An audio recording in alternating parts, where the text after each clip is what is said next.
European leaders have moved quickly to frame President Trump's tariff threats and his Greenland posture as a single strategic problem because the combination reads as economic pressure paired with geopolitical coercion. When allied governments say these moves undermine transatlantic cohesion and risk a downward spiral, they are not debating a talking point. They are describing how alliances unravel in real time, first with distrust, then with hedging, then with weaker coordination. Trump does not need to issue a formal order for damage to begin. In an alliance system, uncertainty from the United States changes budgeting decisions, military planning, assumptions, and domestic politics inside partner countries. That is why this matters beyond Greenland. The question becomes whether Washington, under Trump, is strengthening the alliance that deters competitors or forcing allies to build contingency plans against instability coming from within the coalition. The strongest domestic pushback to Trump's Greenland posture is not coming from a single faction. It is emerging across party lines because the core issue is legitimacy and treaty credibility, not ideology.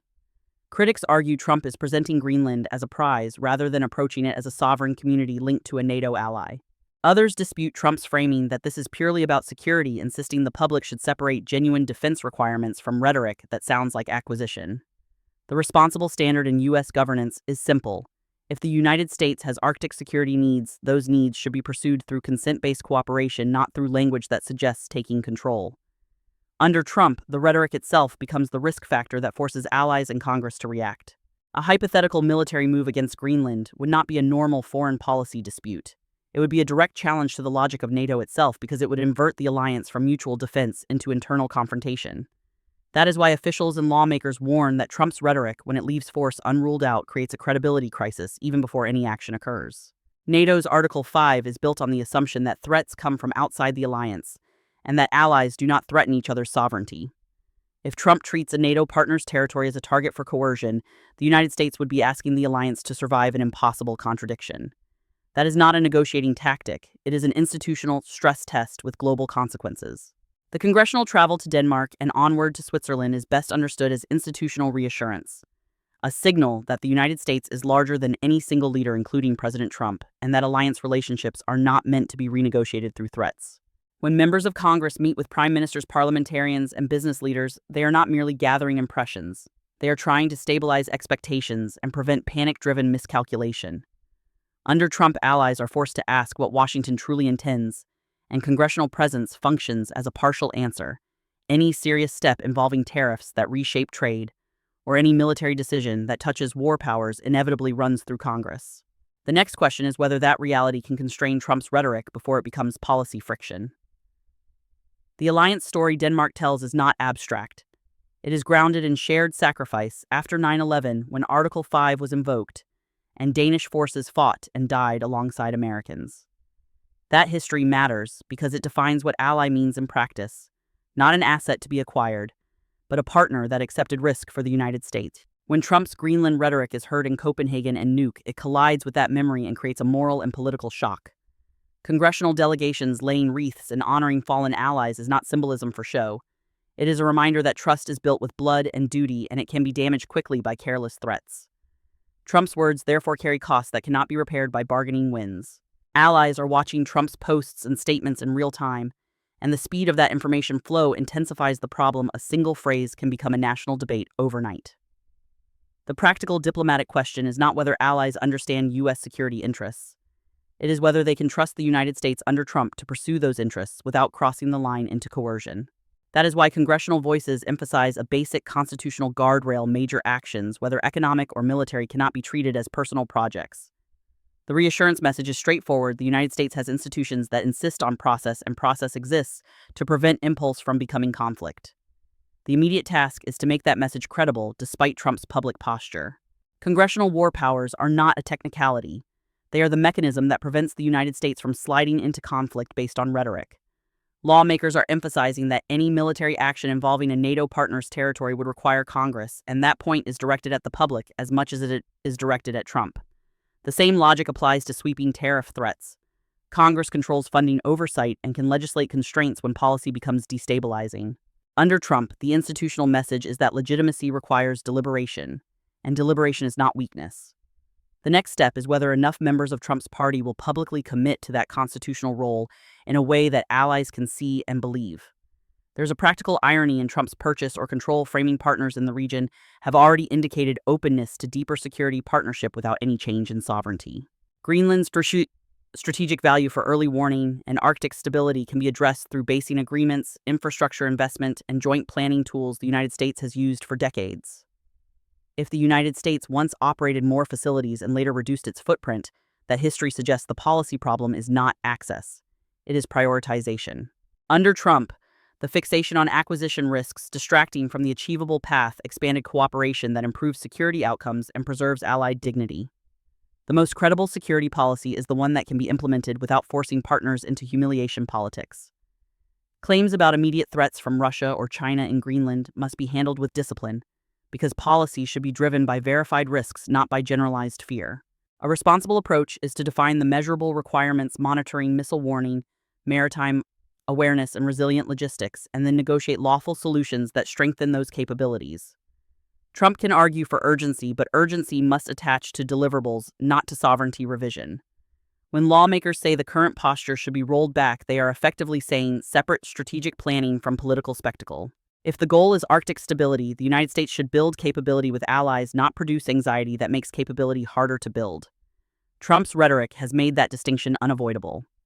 When critics accuse Trump of pursuing a land grab or targeting Greenland's minerals and resources, those statements should be understood as political claims and argued on the merits, not treated as established fact.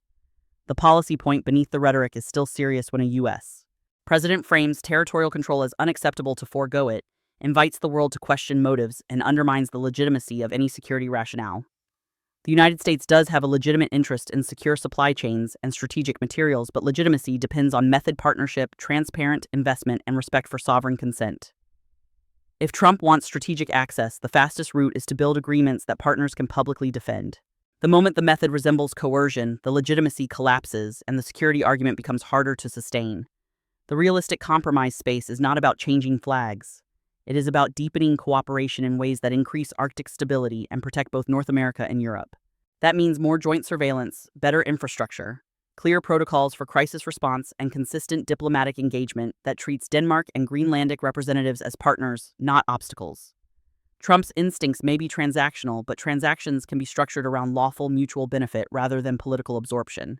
If Trump wants a durable win, it should be defined as improved readiness and measurable security outcomes, because those can be maintained by future administrations and supported by Congress. The alternative, maximal demands about control, invites maximal resistance and produces minimal operational gain. Reports that Greenlandic families feel fear or uncertainty should be handled with care, but the strategic reality is clear. Rhetoric from Washington can produce social consequences even without policy change. Soft power matters, and Trump's language can either reinforce America's reputation as a stabilizing ally or feed a perception of unpredictability. When a community begins to associate U.S. leadership with fear rather than reassurance, it becomes harder for pro-alliance leaders in that community to advocate cooperation. That is why congressional visitors emphasize respect and partnership. It protects the political space needed to sign agreements, host infrastructure, and expand joint security efforts. Trump may be focused on leverage, but leverage that damages goodwill can reduce long-term access. A credible reassurance strategy requires clear lines, no coercion against allies, no threats to sovereignty, and a recommitment to alliance consultation as the default method. This can be stated without weakening U.S. security interests, because access and capability can be pursued lawfully.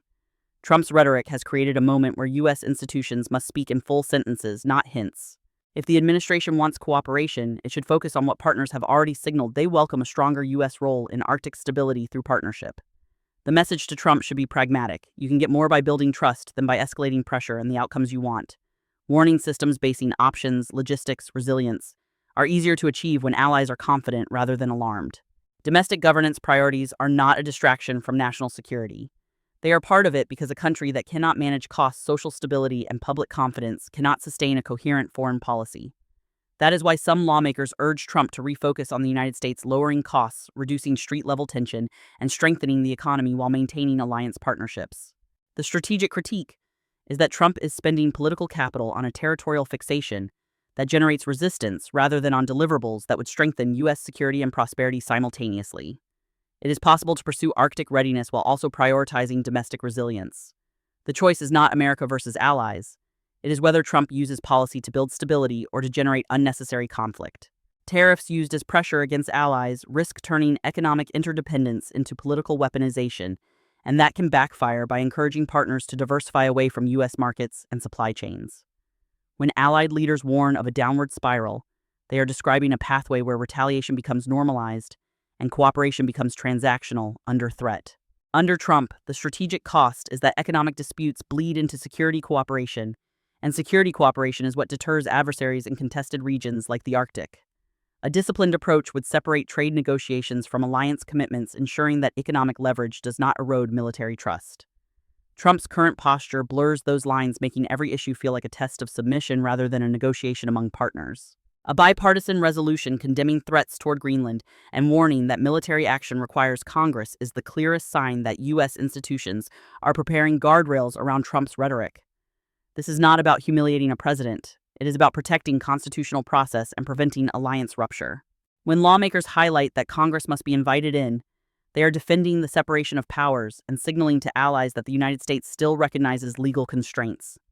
That legal signaling matters internationally because it reduces uncertainty partners can plan around institutional procedure rather than presidential impulse.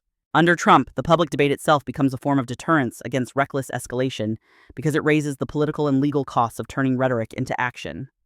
Statements suggesting impeachment if a hypothetical invasion occurred should be treated as political warnings, not as predictions, but they underscore the magnitude of the perceived breach.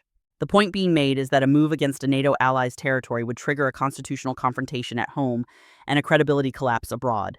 Under Trump, that means the Greenland posture is no longer just a foreign policy issue, it is a domestic governance risk.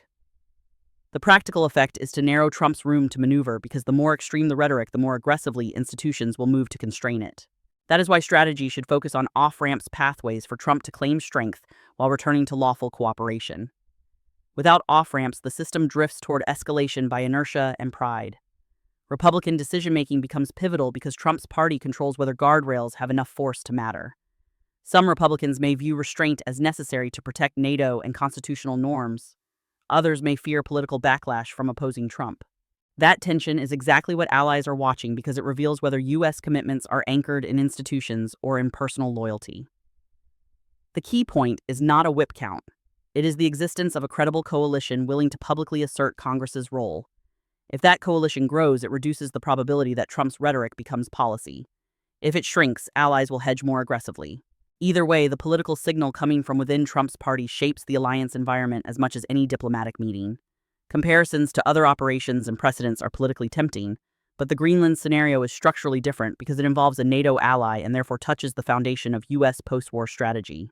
Under Trump, that difference is exactly why the response is louder. The question is not simply whether the United States can project power, but whether it is willing to turn power inward against the coalition that amplifies American security. If Trump's stated brand is avoiding forever wars, then threatening a confrontation that could fracture NATO is a contradiction that must be confronted directly. The disciplined response is to define what U.S.